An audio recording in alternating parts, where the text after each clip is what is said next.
Hey everybody, welcome to Amy Nolte Music. Islands in the Stream was a hit in 1983 for Dolly Parton and Kenny Rogers. It reached #1 on the Billboard Hot 100, making it the second pop single to chart for both Kenny and Dolly. He had his first #1 pop single with Lady, and she had hers with 9 to 5. Islands in the Stream was written by Robin, Maurice, and Barry Gibb of the Bee Gees. Disco had a great rise and a great fall, and it happened relatively quickly. The Bee Gees were very smart because they just kept writing songs, and they kept writing hits. Hits that they wrote for other people include Grease by Frankie Valli, Woman in Love by Barbra Streisand, which remains her biggest hit to date,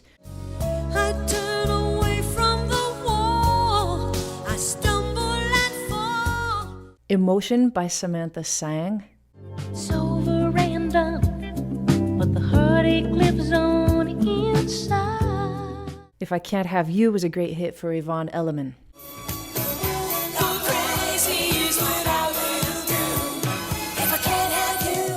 The Gibb brothers originally wrote the song for Diana Ross, and I'm not exactly sure why that didn't come to fruition, but then when Kenny Rogers was going to record it, I guess he spent all day with it and with the Gibb brothers in the studio, and he just hated it, and he was ready to give up when he thought for a second, what if we asked Dolly Parton to come record and make it a duet?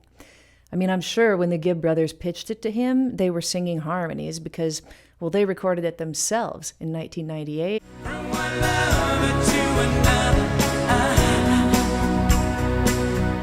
And they've performed it several times, and you can hear their harmonies on it, and they're known for their harmonies. So the idea to make it a duet makes really good sense. And apparently the call was made to Dolly, and she came over the same day, learned the tune, and I'm sure they wrote up a quick contract and recorded it. The song has also been covered many times. We'll ride it together.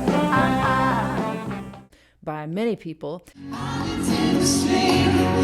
is what we are.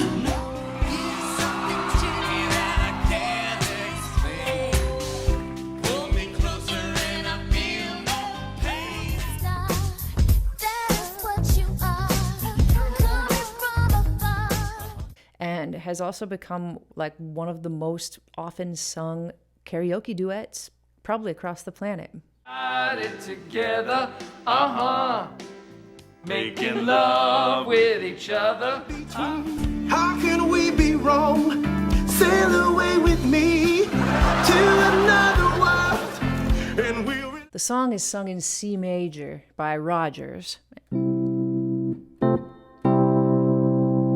Baby, when I met you, there was peace unknown. Fits his voice perfectly. He sounds amazing on it. And the only real change that had to be made was for Dolly Parton to be able to sing her verse in her own key. So what they do is, Kenny Rogers sang here, baby, when I met you, there was peace unknown. And that would have sounded terrible for Dolly Parton, right? And even if she sang it up high, that might have been, baby, when I met you. She has a higher voice than me. Where the fine to go. It would have gotten super high. So, quick modulation using C as the common tone. We've got, it was in C. Just when it's Dolly's turn, all they do is just move to A flat. I can't live without you if the love was gone. And they finish the song in A flat. So quick, easy modulation, and we'll talk about that in just a little bit. I think Kenny Rogers was really smart to make this a duet. And he has said that sometimes when you just feel like you don't have any life to give a song, just ask somebody to come be your partner on it, and all of a sudden the song has a brand new life. I mean, he was successful with many, many of his duets, his duet partners being Dottie West and Sheena Easton and Kim Carnes. I love those duets. He was really good at singing with a female voice and adding harmonies and singing melodies while they sang harmonies. And he also had a really great chemistry on stage with them, especially with Dolly. Now, I told you in the thumbnail of this video that it wasn't just the harmonies that make this song special. It's not, but the harmonies are special. Kenny's got the whole, what I would call the A section to himself. Baby, when I met you, there was peace unknown. I set out to get you with a fine-tooth comb. I was soft inside. There was something going Those hits almost act like a hook, like bam, bam. They really get you, don't they? Then Dolly comes in. So Kenny's down here. She comes in a sixth above. Listen how good that sounds. You do something to me that I can't explain. Hold me closer and I feel no pain.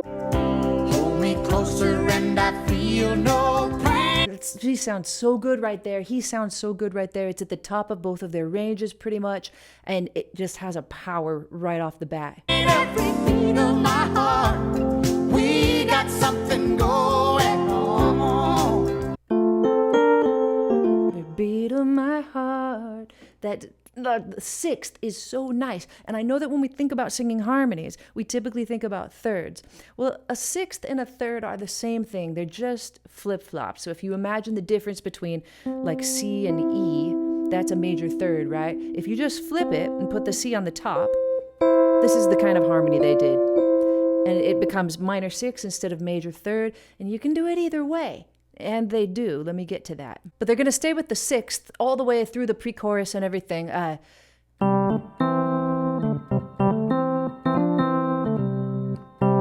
Sounds so good.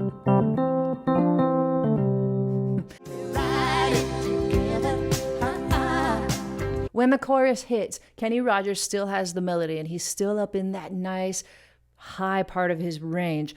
Islands in the stream. Doesn't sound high for me, it's high for Kenny. Islands in the stream, that is what we are. Then Dolly hops to a third above him.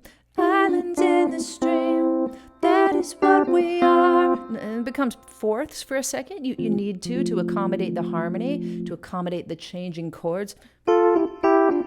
Thirds. So that's super nice. She was a sixth above him, and now she's a third above him. Sail away with me to another world. And It would sound ridiculous if she stayed a sixth above him right now. It would be way too high in her range. So she stays in the butter part of her range. He stays in that, well, it's butter, but it's also just power part of his range because he's got the melody, and it makes for wonderful harmony for them and for anybody singing karaoke. Now, if you listen carefully, you can hear that sixth above, and I think it's Dolly, but it's just much lower in the mix, and it's islands in the stream, that is what we are. So you get the whole what we are, no one in between. How can we be wrong? all the way through. So we do have that high harmony just barely in there, but you mostly hear her a third above Kenny Rogers while he sings this. Now we change to A flat. It's just a direct modulation, happens really fast. I can't live without you if the love was gone. And she sounds so good when she gets up high right there.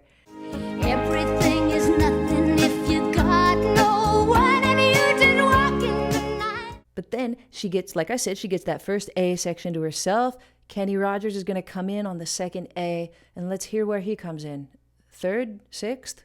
But that won't happen to us and we got no doubt. He's a third below her. So she gets to keep the melody right where it's at in this. It's the lower part of her range. And quite frankly, if he would have hopped up and sang above her, that won't happen to us and we got no doubt. It would be way too high for Kenny Rogers. He'd have to be in his falsetto. So that would take away the spotlight from Dolly. It just doesn't work like that with male and female voices. He's got to be right below. That won't happen to us and we got no doubt. And they sound so good right there. He's a little lower, more subdued. It gives her a chance to shine. And again, that's why it works for karaoke so great. I said it might be awkward for him to go up that high and that he might have to use his head voice, but I kind of forgot that he does it in the very next line, doesn't he? Too deep in love and we got no way out and the message is clear. So he goes all the way up to that A flat. But he's in full voice here because Dolly can also be in full voice. They match up perfectly. No way out, right? And he's no way out. They can both be in full voice. I mean, nobody in karaoke is going to pull it off like they did. They sounded so good, didn't they? But I did say that this isn't my favorite thing about the song. It's not. I mean, I haven't even talked about the lyric. I think the lyric is good. I think that this lyric, maybe there's a secret in it that only the two lovers that are singing together know. They have like this knowing between them, and that's cool. And it makes it funny for karaoke too. But I'm sorry I keep bringing up karaoke. Karaoke is not the thing that makes this special to me. The main thing about this song, I always like to think about the main thing about songs, is the syncopation of the chorus. I don't know if you've thought about it before. I asked a couple members of my family if they've ever thought about the fact that the chorus is highly syncopated in a very unusual way, and they hadn't. So that's great. I think the Bee Gees really pulled off some great writing here. They cleverly snuck in a device that maybe people don't even realize is going on. Let's listen to how it sounds and see if you can come up with what's going on just by hearing the first part of the chorus. Islands in the stream, that is what we are. No one. All right, to me, if you were going to write these words, islands in the stream, that is what we are, no one in between, how can we be wrong? You would probably, like, say you were going to rap these lyrics, you'd have a beat, right? Doom, doom, pss, doom, doom, doom, pss, doom. Islands in the stream, that is what we are. Doom, pss, no one in between, how can we be wrong? Right? This is like, sail away with me to another world and we rely on, like that. Like that, I think, would have been the really conventional way to write this lyric and have it line up with the beat. But it's not the way that those Gibb brothers did it. They offset it. It's a kind of syncopation where the rhythmic emphasis is placed in an unorthodox fashion. Let me see if I can explain it to you using a whiteboard. All right, what I just described to you is taking into account the natural emphasis that we put on these words. Islands in the stream, right? If we're going to have an emphasis, it's probably going to be on the I of islands and over here on stream, right? It's hardly anything. We're barely going to say it. That is what we are. That's probably how I would say that, or that is what we are. I don't know. I'd probably just say that is what we are. Again, emphasis here, emphasis here. No one in between, right? No tween. How can we be wrong? I'd put it in the first and the last in every case. But when we listen to this song, it's not that way at all. The beat falls on the syllables that typically do not get emphasis. Islands in the stream. That is what we are. No one in between, right? How can we be wrong? Sail away with me to another world. Those are places that we would never put emphasis when we're speaking. But they've put the emphasis here. I think I used to have an annoying professor that would say the emphasis on the wrong syllable. That's right. It happens because we don't start islands in the stream, right? We start islands in the stream. That is what we are. So it actually ends up that we're on the and of 4. 1, 2, 3, islands. Lens is on 1. In the is on 2. Stream happens between 2 and 3. And we get like this strong 3 that has no word on it, no lyric on it.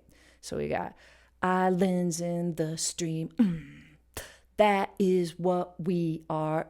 So we've got these strong emphases happening on the and of 4, 2, and between 2 and 3. And that makes for just a really unique kind of syncopation. No one in between, how can we be wrong? Sail away. I'm sorry for this weird little insertion video, but after reflecting just a little bit more, I just want to clarify that I know that Kenny Rogers and Dolly Parton are not singing islands in the stream. They're not doing that. They're saying islands in the stream, right? They're saying it very naturally, but the fact that the syllables that don't normally get emphasized are on the beat means that they have a natural emphasis that we feel within us. That's what makes it effective. Other songs that I can think of that do this, Louisiana Rain, Tom Petty. Louisiana rain, is falling at my feet. The way that it goes, Louisiana rain. Those are all fine. It's normal. Louisiana rain. I would say it like that. Louisiana rain, right? At least I'd have wheeze and rain would be my syllables, right? But then we got Louisiana rain is falling at my feet. Now, we're still saying it the way that we would say it is falling at my feet. In this case, we've got 1, 2, 3, 4, 5 eighth notes, boo ba boo ba boo ba, but they fall in a place that we just normally wouldn't put them if they have this kind of lyric, is falling at my feet. And it's much like Islands in the Stream, except that in Tom Petty's case, we're still placing the emphasis on the right syllables, whereas in Islands in the Stream, it's just islands in the stream, right? We would never say it like that, but it really works in the context of the song. All this love we feel needs no conversation. We ride it. Another song I can think of that messes with me a little bit, like, well, Islands in the Stream doesn't quite mess with me. This song has messed with me. It's Irving Berlin's Putting on the Ritz. This one has a different kind of thing. I've heard it called iso-rhythm, where you're taking a kind of rhythmic pattern that's set in a way that it has some long notes and a short note, so that when you repeat it, the short note makes the rhythm get off-placed in the beat every time in a different way. If you're blue and you don't know where to go to, why don't you go where fashion sits?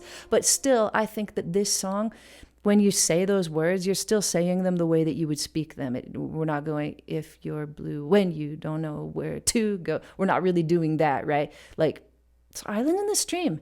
It's unique in that way. And whether or not you've ever thought about it before, I think just the way that it feels, the way that those offbeats and wrong syllables are emphasized by these two amazing singers hits you in some kind of way that makes you love it.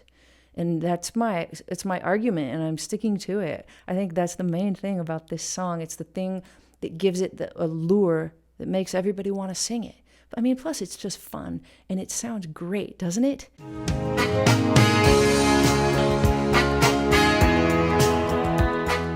And it's just 3 notes, right? E, D, D, C, C, ba, da, da, da, da. Like, that's not special.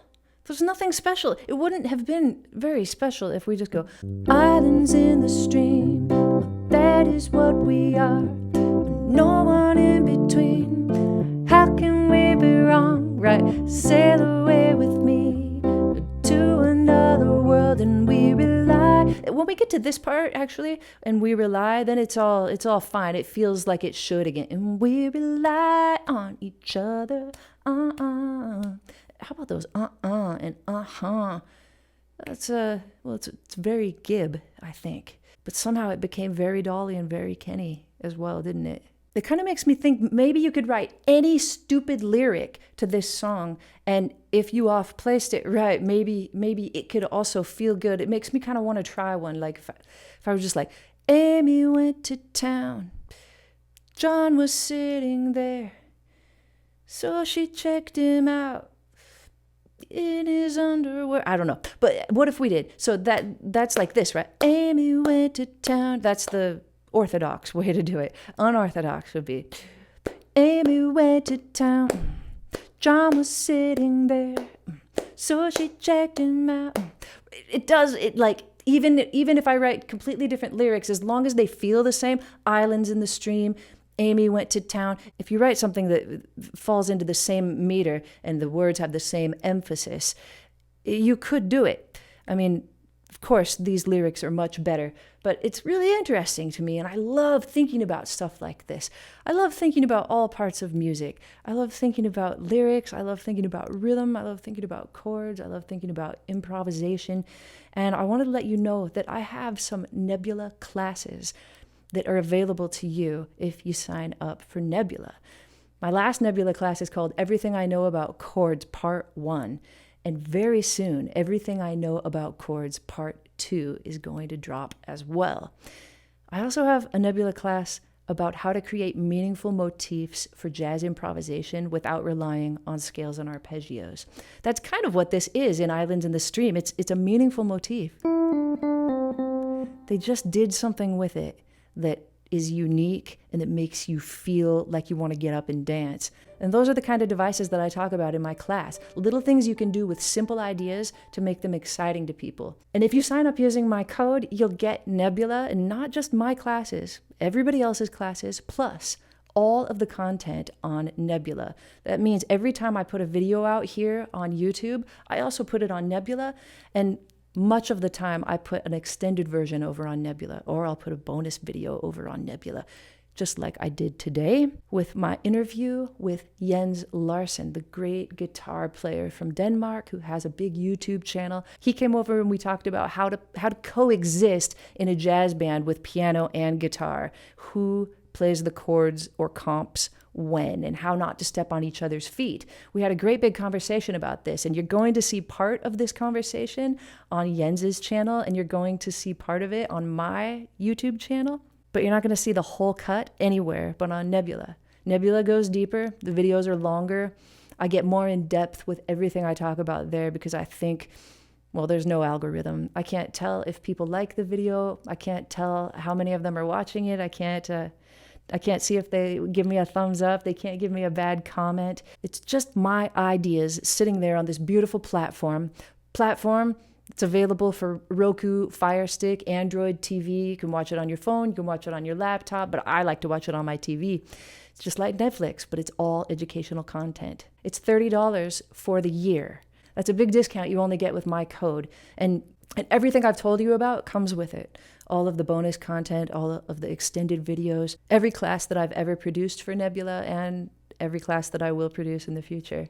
You can also see classes by other great music YouTubers like Volk Geist, Adam Neely, and Mary Spender. I hope you enjoyed talking about Islands in the Stream and that you'll go listen to it a bunch, become a little obsessed with it like I have been for the last couple of days. Thanks for watching. I'll see you next time on Amy Nolte Music.